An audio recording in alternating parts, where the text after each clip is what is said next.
Listening Dog Media. The Pod Play. Dad, look what the postman's just left us. Bloody hell, son. What is it? It's a box. I can see it's a box, lad. And it's heavy. Put it down on the table and go and fetch your mother. There's a good boy.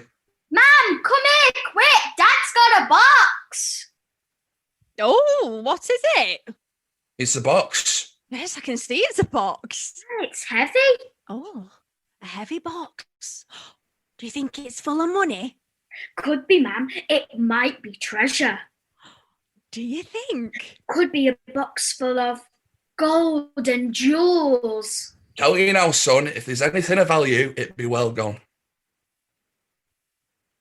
Well, Well, what? are you going to open it? Dunno. What do you mean you don't know? No one's ever sent me a box before. So, Well, it mightn't be for me. who's got your bloody name on? It might be a mistake. Are you kidding me, Tommy? Well, you don't know, do you? Who knows what's inside? Tommy, you're being ridiculous. No, Mum. That's right. Grandad and me watched a film once and this mad murderer chopped the head off this policeman's wife and put it in a box and sent it to him. Will you stop taking him to your father's? It's corrupting him. Oh, Mum. It was nothing. Didn't even see him do anything. Oh, well, thank God for that. In I spit on your grave, you see everything. In one bit, he's in a bath and... Daniel, stop now. You are never going there again. Should have seen it, Ma'am. She cut off his head. You shouldn't be watching films like that. They're not true and they give you nightmares. Grandad says they are. Says he knew a woman once who did it to her husband. Said it happens all the time round here. Daniel, stop. You see what he's done? I told you he's corrupting him. Shocking that, son. Showing you films like that. I'll have a word with your granddad. What were they called again? 7 and I spit on your grave. Terrible. Were the DVDs, son? Yeah? And has he still got them? Tommy! I was only going to take them off him, love. Yes, and then what? Mind them for him, keep him safe, away from Dan. Yeah, and where would you put him like? On the shelf, with all the other filth and porn I've had to confiscate off me dad. Well, aren't you parent of the year? Honestly, love, some of the stuff I've had to take off him, woof, it blow your socks off. I mean, there's one where they had this fella and these 2 girls naked and handcuffed. And Tommy, stop. Just chuck the lot of him in the bin. I can't do that, they aren't mine. Well, just get rid then. Even the educational ones. Educational? Yeah, some are foreign language. It's porn, Tommy. Get rid. Grandad says there's nothing wrong with seeing a man and a woman enjoying the pleasure of each other's company. Oh, Jesus, Tommy. Poor lad. Some might call him a lucky bastard. Who in their right mind would like to watch films like that? Tommy, I said... Anyone like a cup of tea? No, I don't want tea. Let's just get this flaming box open so we can get on. Do we have to? What is it with you and opening letters? What do you mean? I mean, there's a pile of stuff here with your name on, unopened. Oh, love, you know me. I like to live off grid, under the radar. Yeah, and where's that got you? Who knows what you've missed out on over the years? Julie, we don't know what's inside. Exactly. So the sooner we get it open, the sooner we can find out. Pass me a knife. Careful, Dad. Could be something dangerous in there. Yeah, Julie, you do it. No, I'll give it to you. See? Nothing. All right. Well, first off, there's a letter. What's it say? Give us a chance. Oh.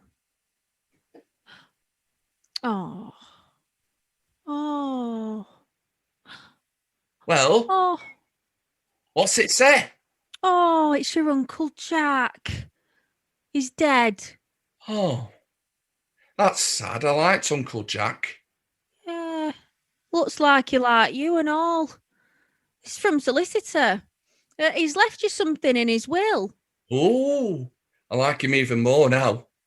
It says your uncle loved you very much and wanted to show his appreciation for you being such a good friend when nobody else was.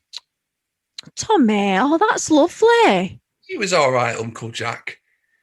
Apart from his problem. Problem? Yeah, he were different. To the rest of the family? Was he in the closet, Dad? Daniel, where did you hear that? Grandad says it all the time. Oh, yeah, well, I might have guessed. He said Uncle Jack was a weirdo and not like any other men in the family. Said he probably tried to turn Dad. Did he, Eck? Grandad said he brought shame on the family and he was never to talk about him again. Oh. Oh, that sounds serious. Was he, a bit, odd? Let's not go there. You never liked talking about him, did you? He were different, that's all. Well, different, like, how different? In his tastes. Oh. Oh, right, so like that, was he? I was the only one who ever went to see him. And did you ever, try it on? All the time. Made me dress up. Oh, Tommy. Oh, God, you poor thing. And you kept it all bottled up all these years. What else could I do? It was the shame of it. Oh, Tommy. Oh, you poor sod. Why didn't you tell somebody? He used to pay me not to. Oh, Tommy. Oh, Tommy, love, that's awful. But, it's not too late and I'm here for you and we can get you help and get you counselling. And Counselling? yeah, get it off your chest. I couldn't. It's been a secret for too long. I'd be ashamed. Tommy, you've done nothing to be ashamed of. But I am. Oh, love, no one will blame you. I'm just scared about what people might say. Well, it happens. You'd be surprised how many people have been in your situation. But being a red and pretending they like City, the shame, everyone's going to hate me. A what? Being a United fan but going to watch City. Is this what all this is about? Yeah. What did you think it The was? flaming football. Well, yeah. You know how big a deal it is in our house. You had me thinking the worst there. Like what? Nothing. You lot are mad. It was Uncle Jack who were mad. Always doing mad stuff. He used to be a punk and that. Talk about anarchy in the UK. It was anarchy in Salford when he dyed his hair blue and started supporting City. Said he wanted to be a rebel. Caused blue murder, it did. Oh, do you get it? Blue murder. Made a joke there. City blue. Yeah, I get it. So how come you went to see him then? It was me mum. She had a soft spot for him and used to take him up to his house on a Saturday afternoon. Then when my mum got a job, he used to mind me. And that's when it happened. What? The indoctrination. Indoctrination? Yeah. The brainwashing. Him trying to turn me into a City fan. Oh, God. Honestly, love, it was like something the Russians would do. Like in them James Bond films. And you say our Dan's got a vivid imagination. I can see where he gets it from. It started with having tapes of City matches on the television when I got there. Then lots of subliminal messages like programmes and books about City laying around. And he'd always be talking about them. He were brainwashing me and I never realised it. Then one day he says, I've got you a surprise. And what was it? A City kit and a ticket to the match. And did you wear it? I had to. Every Saturday. I'd turn up in the house and the first thing he'd say was, get your kit on. Well, that makes a change. Well, just as long as it wasn't the other way around. What do you mean? You getting your kit off. Julie. Well, I'm sorry, love. It's just weird. That's why I don't talk about it. And that's why you didn't tell anyone. How could I? I was as bad as him now, so it had to be our guilty secret. And how long have you lived with this? Shame. 20 years. And you never told anyone? Have a shite. My dad would have gone mad. Besides, I needed the money. What do you mean? He used to give me a couple of quid as I was leaving. Oh, you poor thing. He wasn't poor. He had a bloody big house. And what about family? None. So he lived on his own? Yeah. All alone in this bloody big house with big gardens front and back. To be honest, I used to love going there. Well, why did you stop? I don't know. My mum stopped taking us. I couldn't be bothered going on my own.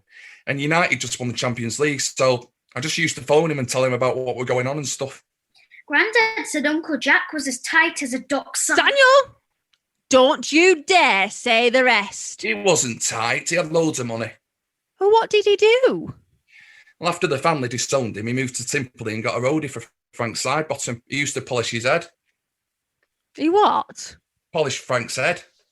Frank said He used to keep it in the box. he kept his head in a box. Showed it to me once. His head? Frank Sidebottom's head? Yeah. Let me try it on once. It was big, but surprisingly light. How interesting. And very shiny. Uncle Jack was very proud of that. Oh, really? Was it like in that film, Dad? Was there lots of blood and guts? No, just glue and sticky tape. I ain't got a clue what you're going on about. Dad, do you think that's what Uncle Jack has left you? Frank Sidebottom's head, and that's what's in the box. Bloody hope not, son.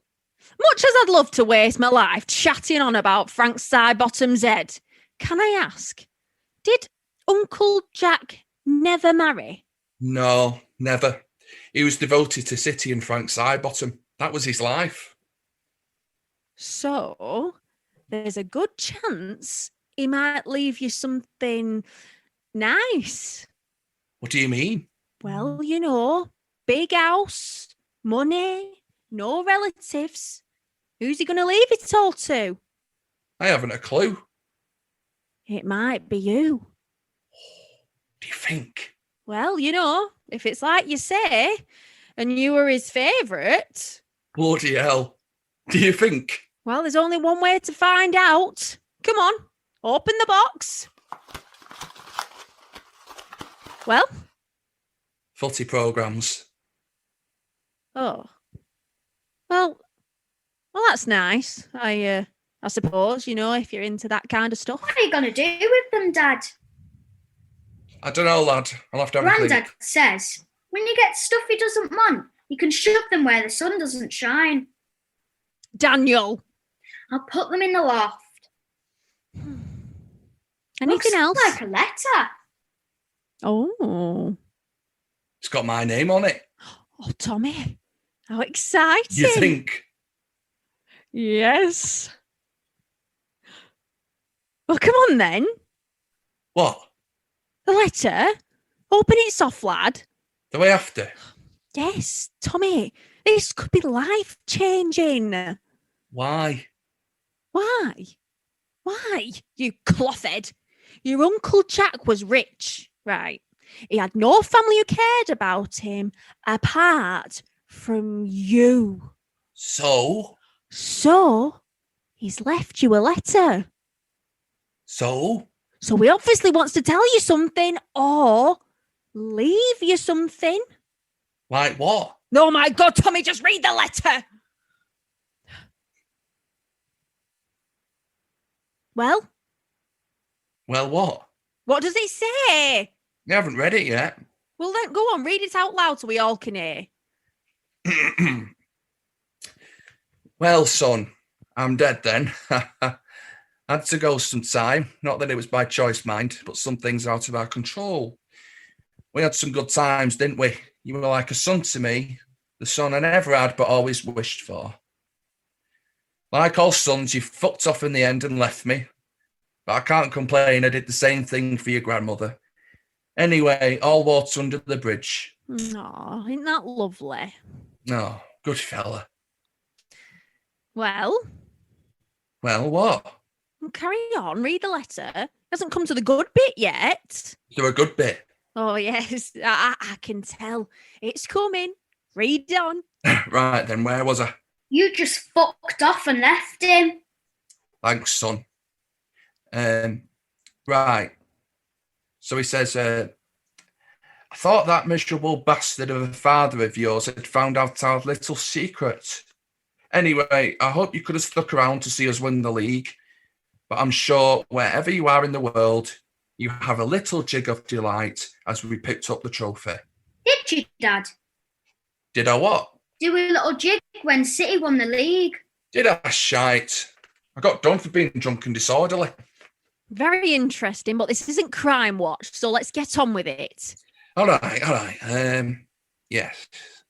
When City win the league... You've read that bit. Hang on. Win the league. I was very surprised when you wrote and told me you'd joined the army, but... Hang on. The army? You was never in the army. Bet you was, Dad, weren't you? You just couldn't tell anyone, could you? Yeah, something like that, son. Why did you tell him that? Well, I didn't want to go anymore, and it's all I could think of. It was that or prison. Oh, well, knowing you back then, prison was the most likely. Did you ever meet Aunt Middleton or Foxy when you was in the army, Dad? Sorry, son, I never did. Good job. They'd have been sorry. Grandad said when he was young, he was mad as a bastard. Daniel! Stop. Thank you. Oh, Tommy, carry on, please. Where was I? Oh, for God's sake, just give it here. But knowing you and your sense of adventure, it didn't surprise me. Sense of adventure? Yeah, back then I were different. Says the man who won't eat curry. We don't know where it's been. I tried it once, not for me. Now where you've... Grandad says curry gives him the wild. Daniel! Stop. We'll have no more of your granddad's sayings, all right? God, right now, shh, everyone. Let me read the letter. It could be very important. Sense of adventure. I'm not surprised you were selected for paratrooper training. What? Could have happened. And it was only natural that the SAS would want you. Yeah, well... Yes, I knew he was in the SAS. Yeah, but shush now, lad. Not a word to anyone. I'm still on active service. I'm undercover. Is that why you stick with that crap job on the building site then? Who said it were crap? Oh, you're right. Grandad. And he says... Enough, Dan. We don't want to know. My, oh my. You've been to some exotic places, and all those medals were truly deserved. Can I see your medals, Dad? Later, son.